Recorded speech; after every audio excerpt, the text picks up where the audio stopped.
మిరపకాయ బజ్జీలు పోయే తిందాం. అమ్మమ్మ మిరపకాయ బజ్జీలు అస్సలు చేయకే. ఆడు మిరపకాయ తినడు, ఓన్లీ బజ్జీ తింటాడు. మీది గులాబ్ జామ్ చేయే అమ్మమ్మ.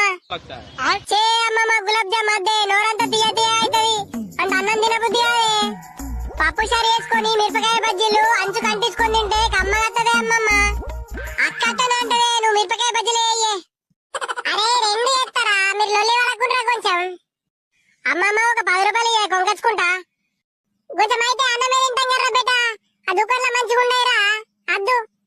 అబ్బా అమ్మమ్మ ప్లీజ్ ఇయ్యే. సరే సరే ఇత్తా ఆగు. అరే వేస్ట్ ఫెల్లో, అమ్మ పైసలు అడగద్దన్నాయారు అమ్మమ్మని మళ్ళీ అడుగుతున్నావు. నేను అమ్మ చెప్తావు. నీ అమ్మ బక్క మొగం నువ్వు పుల్ల చూడడానికైతే ఫస్ట్ అయితే 10 రూపాయలు ఏమైతుంది?